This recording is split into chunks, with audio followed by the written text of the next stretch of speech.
Nuevamente les doy la más cordial bienvenida ahora a este tercer día de, este recorrido, de estas pláticas cuaresmales. Seguimos el camino y ya vamos justamente a la mitad.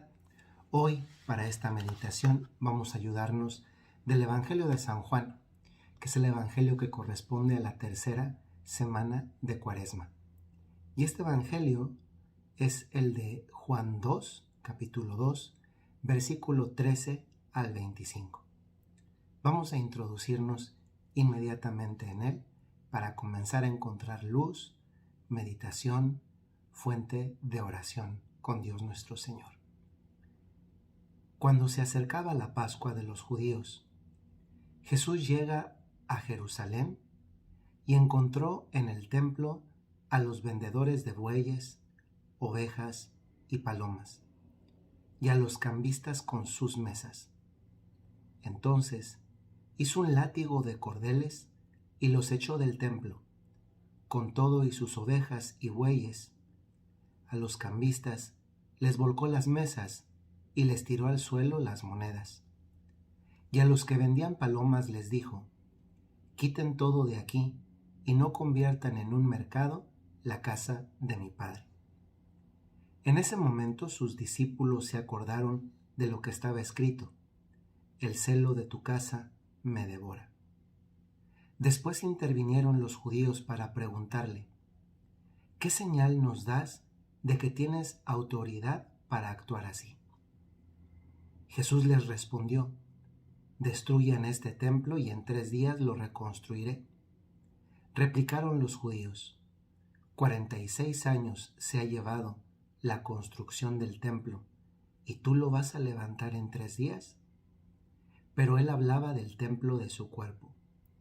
Por eso, cuando resucitó Jesús de entre los muertos, se acordaron sus discípulos de que había dicho aquello y creyeron en la Escritura y en las palabras que Jesús había dicho.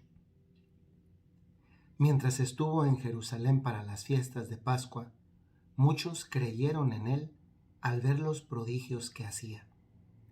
Pero Jesús no se fiaba de ellos, porque los conocía a todos y no necesitaba que nadie le descubriera lo que es el hombre, porque él sabía lo que hay en el hombre.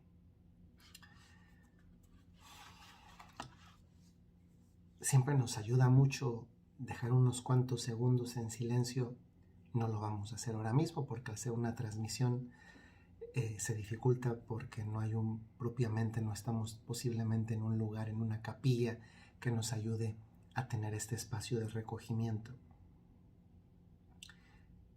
Sin embargo, a veces nos ayudan esos momentos de pausa, de silencio, para bajar un poquito a nuestra vida el Evangelio. Yo no sé si a ustedes les pasa, pero a mí no me deja de sorprender como sacerdote que incluso siendo el mismo Evangelio para todas las personas, Dios a cada una le dice algo particular, porque cada una vive un momento diferente en la vida.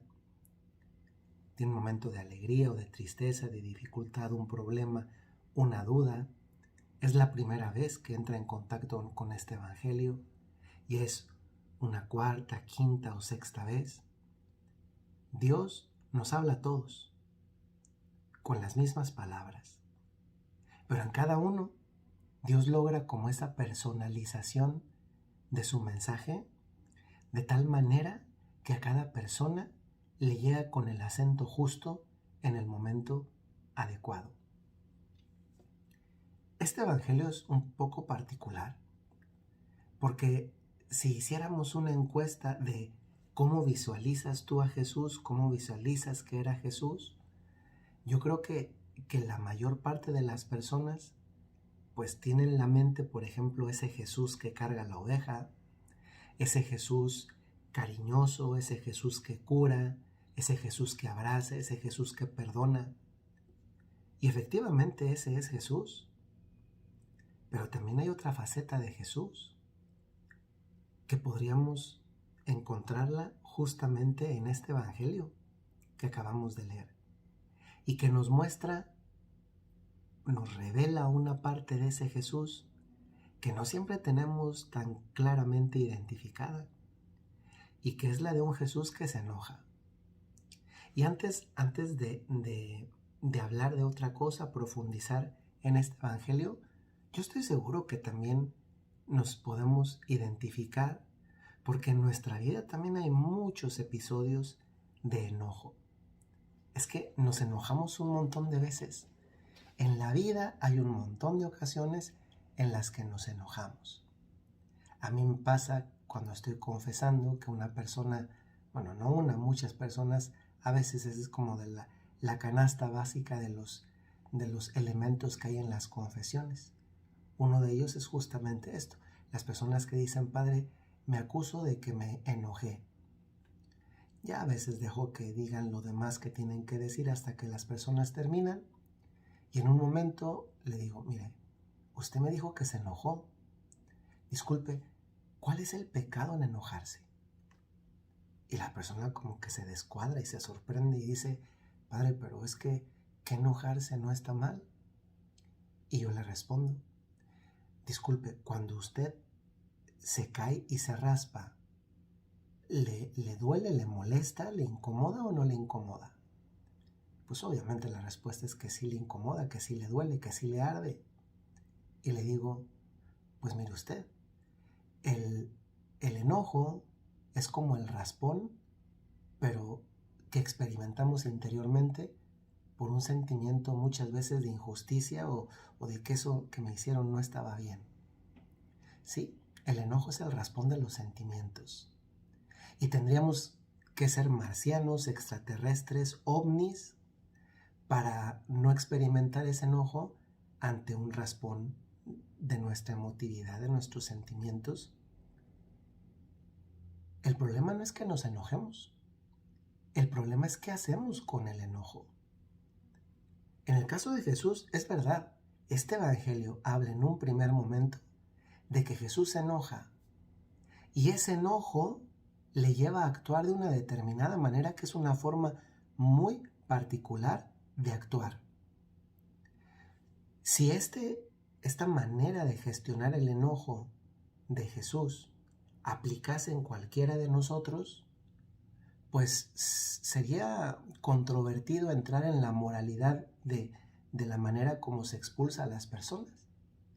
Pero no se nos debe olvidar que el que está haciendo esto, que es poco frecuente en cuanto a las maneras de reaccionar de Jesucristo, no podemos olvidar que el que está haciendo esto es Dios. Y por tanto Dios, que es el que pone las reglas, Él decide también si las cambia o simplemente no aplican para Él. Ciertamente, cuando uno se enoja, tiene que ir a preguntarse cuál es la fuente de mi enojo. De hecho, una de las maneras como podemos conocernos mejor es cuando nos interrogamos sobre aquello que nos está sucediendo. Cuando entiendo por qué me pasa lo que me pasa. O en otras palabras, cuando encuentro el origen de aquello que me produce, en este caso, el enojo. En el caso de Jesús, está muy claramente indicado en el Evangelio cuál es la fuente de su enojo.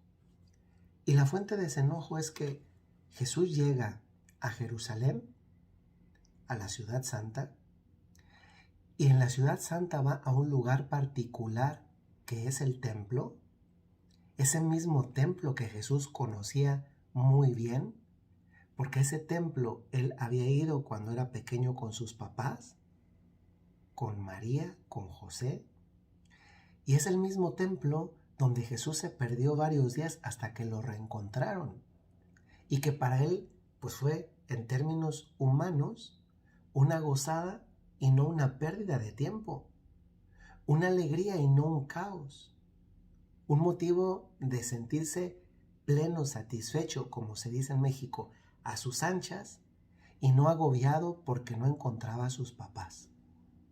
Estaba en el lugar donde tenía que estar. Es que no era ni siquiera el templo, era su casa.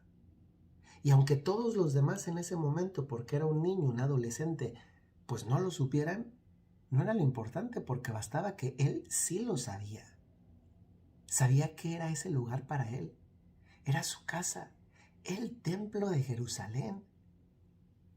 Pues Jesús, cuando llega a este lugar, viene con toda esta historia de los recuerdos, desde que es niño, adolescente, y lo llevan a presentar al templo, a conocer el templo ya como adolescente, porque al templo también ya había ido cuando era un pequeñito.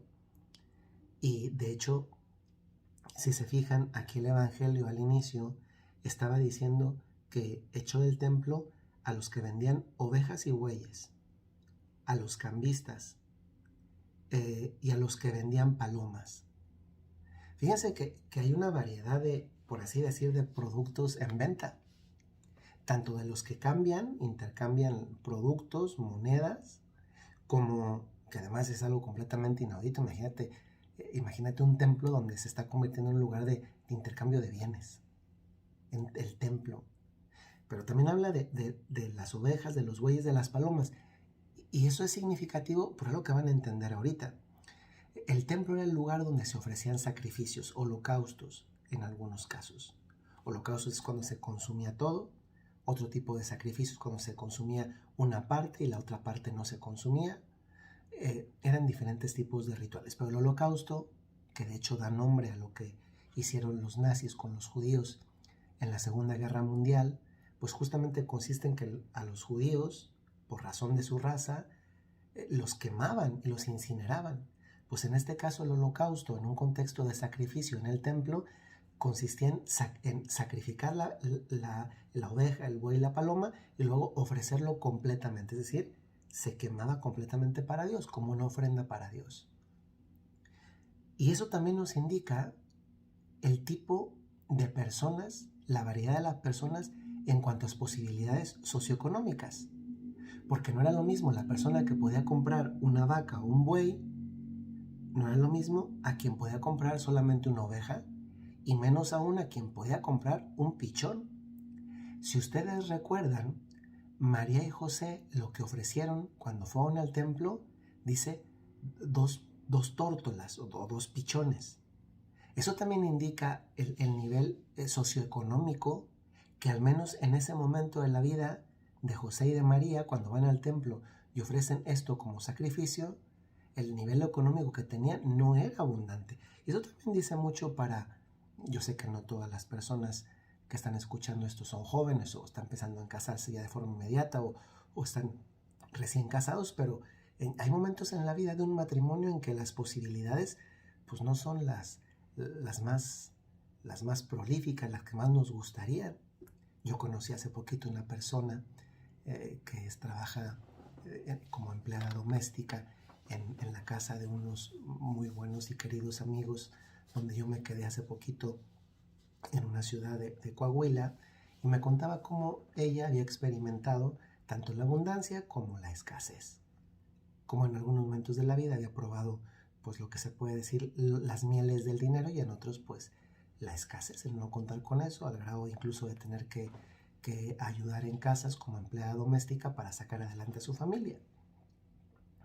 Pues en este caso, cuando María y José van al templo y ofrecen esa tórtola, esas tórtolas, esos pichones, pues están indicando que sus posibilidades económicas en ese momento pues no eran abundantes. Pero volvemos al tema. Jesús, cuando va al templo, se encuentra que este templo está convertido en algo para lo que no es. Piensen, les voy a poner un ejemplo para que tratemos de aproximarnos un poquito al corazón, al sentimiento, a la emoción, a la fuente, al origen del enojo de Jesús. Y la fuente sería algo parecido a esto. Imagínense, lo voy a poner con un ejemplo mío. Yo de pequeño crecí en la casa de mis abuelitos paternos. Y pues es que no solamente era yo, eran todos mis demás primos. Y todos los primos, los tíos, todo mundo, el lugar en torno al cual giraba la vida familiar era la casa de los abuelitos, tanto de los paternos como de los maternos. Era como el punto de concentración de reunión. De tal forma que aunque en el caso de mis abuelitos paternos hoy en día los dos ya están muertos, que en paz descansen, pues cuando yo voy a la casa de mis abuelitos, evoco todas esas experiencias positivas que guardo en el corazón de otro momento de la vida.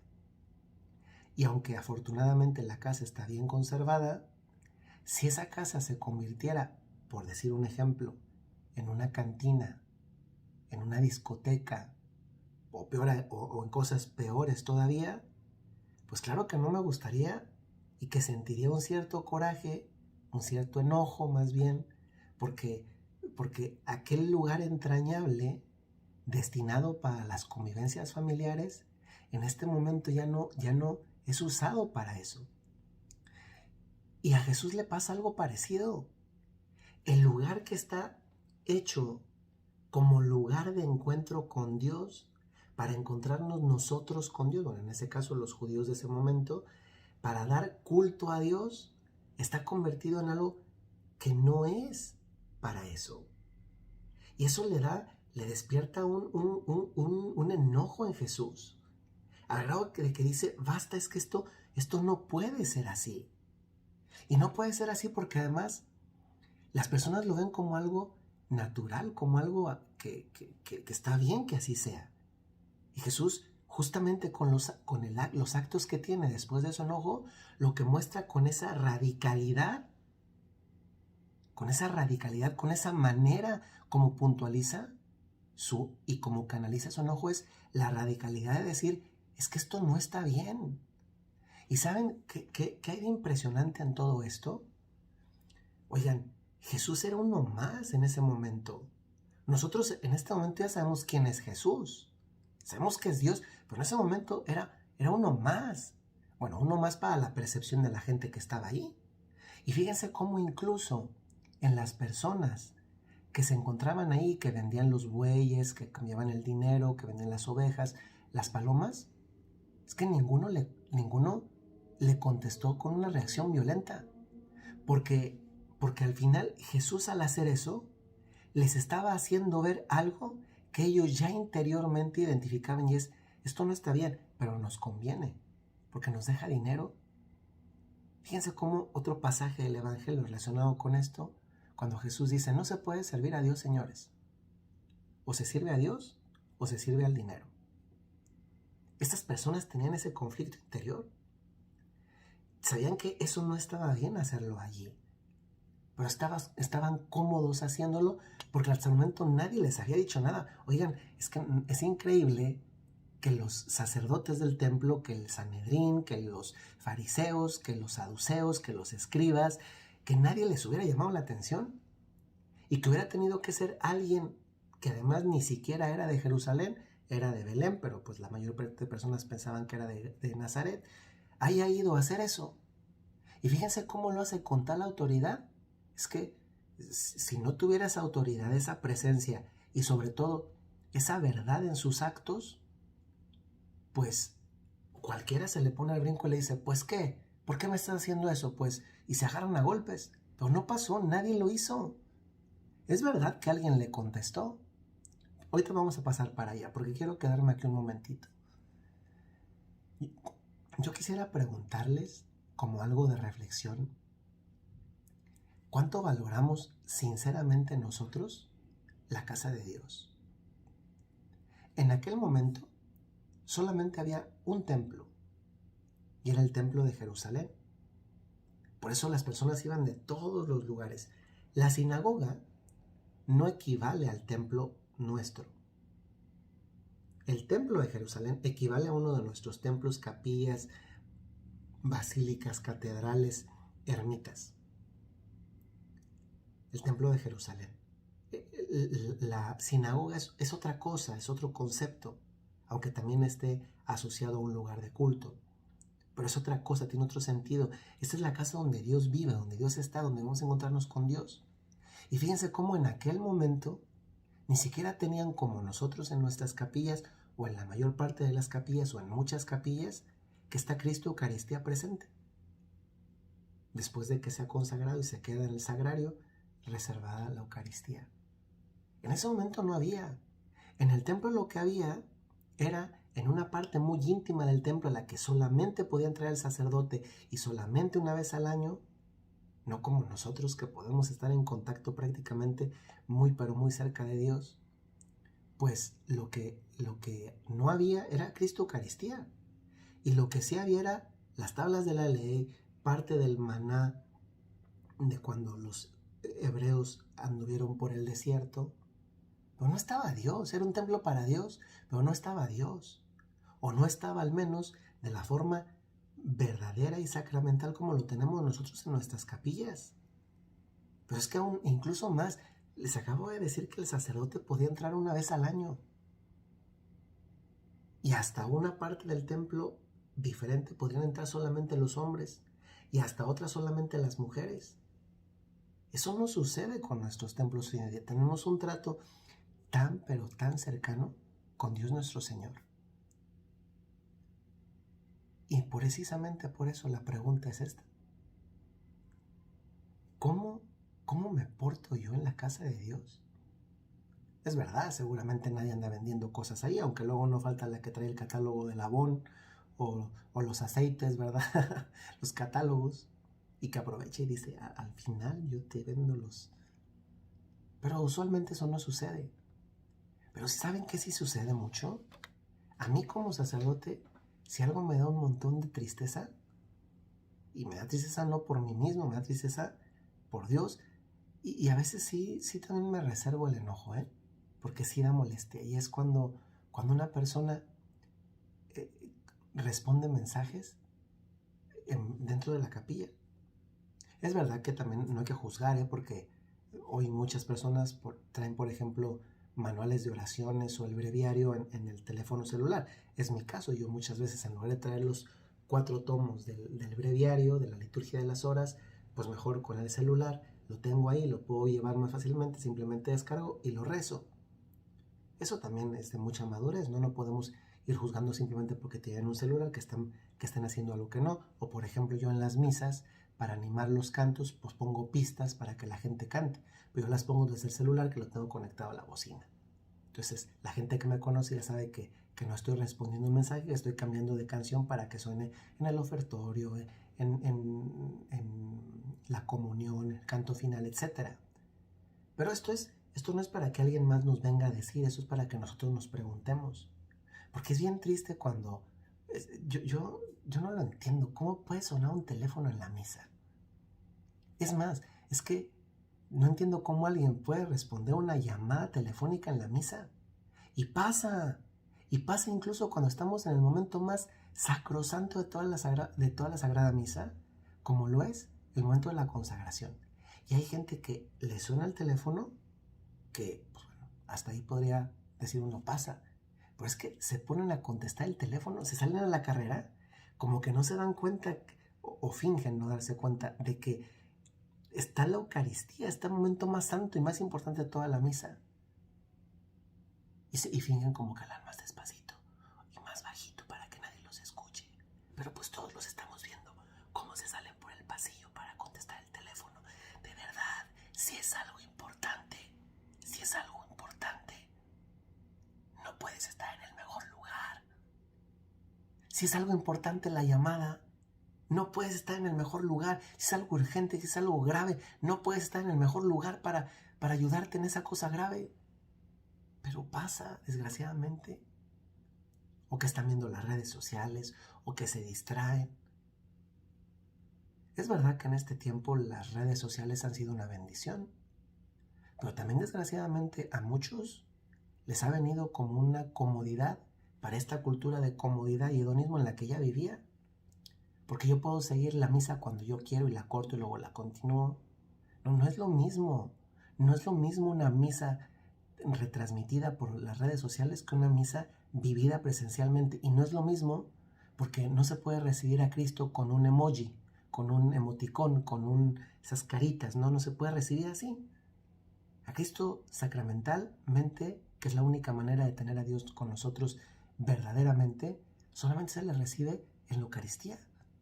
Y no es lo mismo porque no estamos hechos para lo virtual, estamos hechos para lo presencial, para lo físico, para el contacto. ¿Cómo es mi comportamiento en la capilla? Mis genuflexiones cuando las hago, que está el Santísimo. Hay gente que entra hablando, oigan, esto no son avisos parroquiales, y nadie se vaya a sentir. Es más, pues honestamente no sé quién está viendo esta tercera charla cuaresma, no sé quién la está viendo, pero también si te queda de saco, pues póntelo. Porque no puede ser que a veces hacemos genuflexiones como de sacristán mal pagado. A veces parecen películas de Cantinflas en lugar de verdaderos momentos de culto a Dios nuestro Señor. Es que yo de verdad creo quién está allí. Yo de verdad creo de quién es esa casa, ese lugar. Es la casa de Dios. Eso también me invita a pensar en cómo voy vestido. No puedo ir vestido como... O sea, a ver, es que no hay un vestido que puedas decir, es un vestido malo. Bueno, salvo que sea un vestido, por ejemplo, provocador. Y hoy hay hasta vestidos provocadores o maneras de vestir provocadoras tanto de hombres como de mujeres. De forma que ellas se distraen con ellos y al revés.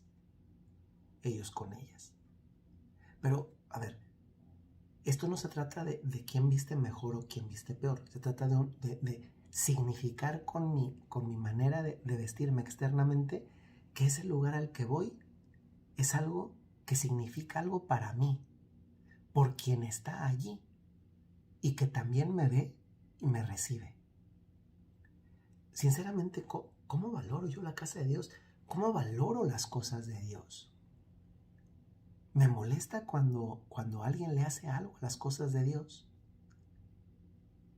Y piensen en esto, tal vez en nuestros continentes, América, Europa, que es la gente que ve estas pláticas cuaresmales, sobre todo de estos países, de esos continentes y de muchos países de esos continentes, pues es verdad que tal vez no hay una persecución cruenta, es decir, material contra las personas, los cristianos. Pero en otros países sí las hay. Ahora que el Papa fue recientemente a Irak, pues me conmovió mucho. Primero, eso los viajes, para mí ha sido el único que me ha conmovido de todos los viajes del Papa, Francisco en concreto, porque va con una comunidad fuertemente golpeada y fuertemente perseguida, que es la comunidad cristiana católica de Irak, donde ahora son una minoría, y se puede decir así, valga la redundancia, una minoría verdaderamente pequeña. Porque los musulmanes se los han acabado a balazos. Y cuando tú ves a veces iglesias destruidas con balazos en las paredes, cuando ves imágenes de la Virgen María destruidas, o los videos de cuando el Estado Islámico iban a maltratar las estatuas y pegándole a la Virgen María en la cara, es una estatua, ya lo sé, pero te toca, te enoja y dices, no, es que eso no puede estar bien. Voy a hacer un comentario, por favor, tómenmelo como lo que es, una reflexión. Puede ser que alguien pues no ha desarrollado esa sensibilidad, pero pues muchos hemos visto las manifestaciones del Día de la Mujer. La causa en sí misma es algo justo, la reivindicación de la igualdad de la mujer y también el pedir el cese a la violencia, porque en muchos lugares efectivamente la hay.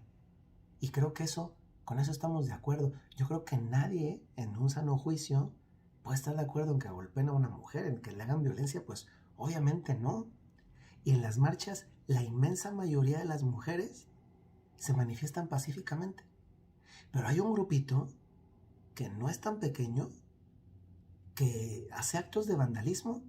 Y dejen ustedes ya los monumentos públicos que son bienes civiles de la sociedad. Yo me refiero a las iglesias. ¿Qué te hace la Catedral de Ciudad de México? ¿Qué te hace la Catedral de Puebla? ¿Qué te hace la Catedral de Querétaro, de Hermosillo, de Zacatecas, de Guadalajara? ¿Qué te han hecho los templos? No es que no son solamente templos. Son la casa de Dios, de nuestro Dios. La casa de nuestro Dios. Cuando a mí me produce ese enojo y luego algunas te dicen, ay, pues, ¿qué tiene? ¿Cómo se comportaría Jesús? ¿Cómo se comportaría Jesús? Pues aquí tienes Juan 2, 13, 25. ¿Qué le hizo a los que estaban utilizando el templo para lo que no era? Pues esto aplica algo análogo.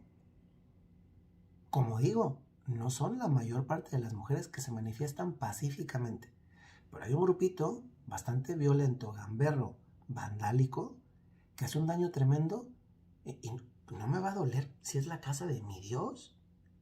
Porque eso en definitiva me apunta a la fe.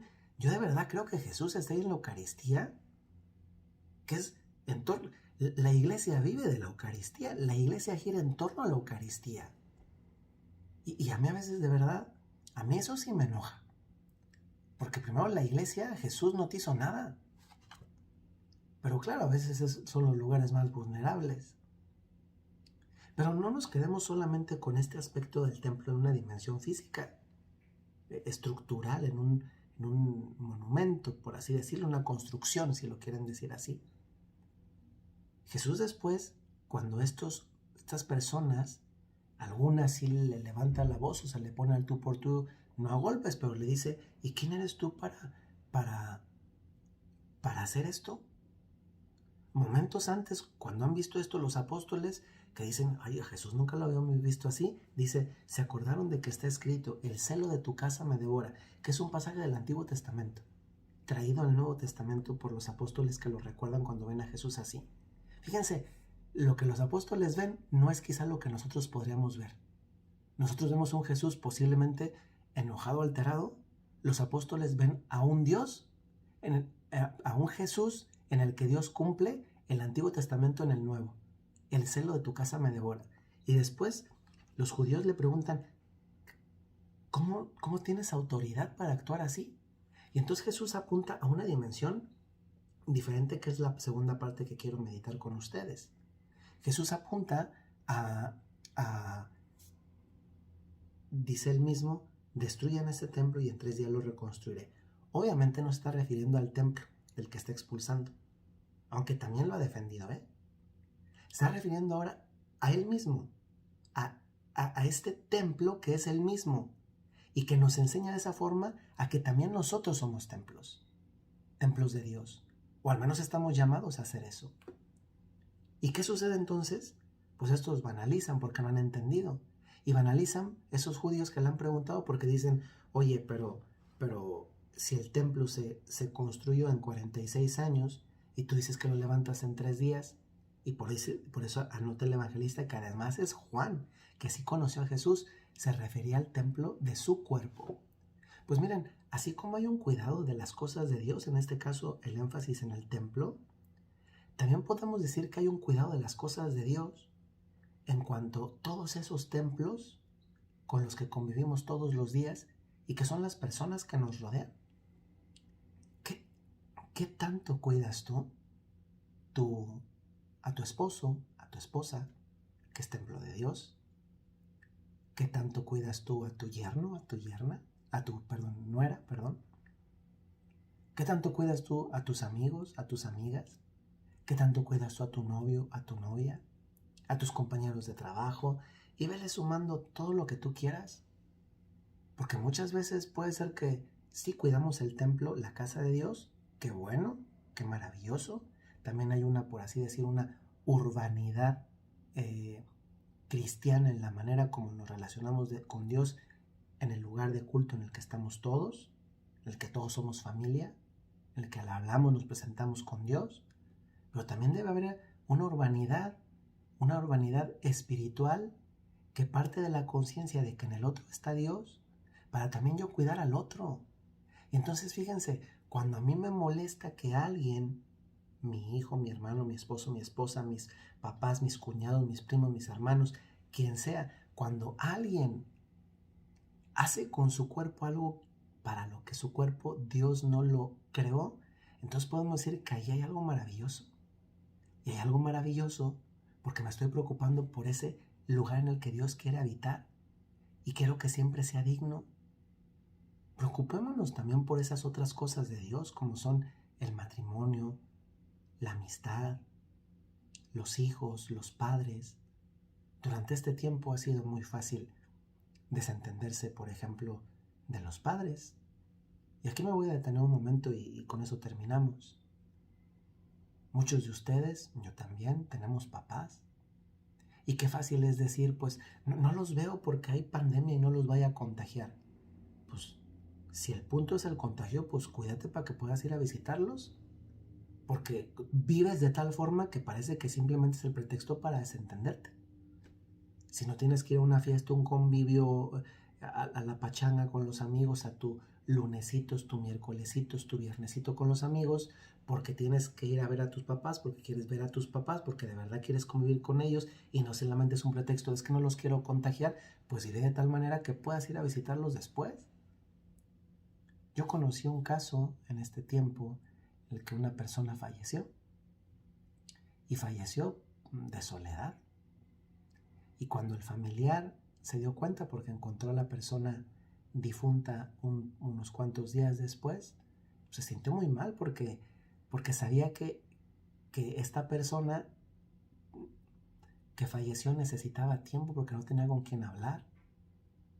Y la otra persona pues sí le proveía de cosas, pero no le proveía de afecto. Y muchas veces eso es lo que necesitan nuestras familias, nuestros papás. Pues vamos a pedirle a Dios hoy que nos ayude a valorar nuestra relación con Él, cuidando sus cosas, su templo, cómo nos relacionamos con Él ahí en ese lugar. Pero luego también las cosas de Dios que son nuestra familia, nuestro trabajo, nuestras relaciones. Y luego finalmente, aunque no voy a profundizar, también el templo que somos nosotros mismos. Nosotros también somos templo de Dios nuestro Señor. Y Dios no le gusta que hagamos con este templo aquello para lo que Dios no lo hizo. Tú eres tu propia plantita. Tú eres tu propia plantita. Háblate bonito. Háblate bonito. Ponte música, trátate bonito. Se habla mucho que de violencia contra la mujer y a veces ustedes mismas son las que peor se tratan a ustedes mismas. Creo que tendrían que hacer una manifestación en su propio interior para valorarse y tratarse mejor porque muchas veces si nosotros no nos comenzamos tratando bien, ¿quién nos va a tratar bien si no comenzamos nosotros? Pero no aplica solamente a mujeres, aplica a todos. Ojalá que esto nos ayude hoy a valorarnos por quien somos para Dios y no por quien somos para los demás, incluso cuando tenemos una imagen distorsionada por parte de nosotros mismos. Nuevamente, antes de terminar, les invito a que ahorita le den like al video, sea en Facebook o en YouTube, porque de esa manera burlamos el algoritmo de YouTube y hacemos que le aparezca a más personas. Yo no sé si les ha pasado, ya con esto termino ahora sí. A veces te salen videos cuando abres YouTube y dices, pero si yo este video ni lo... ¿Y te apareció? Pues ¿por qué le apareció? Porque la gente al darle likes o comentar, el caso de Facebook es mejor comentar, en el caso de YouTube es mejor darle like y también comentar, porque de esa manera le aparecen a otras personas. Además yo también voy leyendo sus comentarios, de forma que las siguientes charlas que nos quedan, ya nada más nos quedan 2, podamos mejorar si hace falta también, o por cuanto de mí depende, en la predicación. Pues que tengan muy buen día, tarde o noche, según el momento en el que escuchan esta charla, o si la están escuchando en vivo, pues naturalmente buenas noches y nos vemos mañana para continuar con nuestra cuarta plática cuaresmal en este camino de Cuaresma. Hasta luego.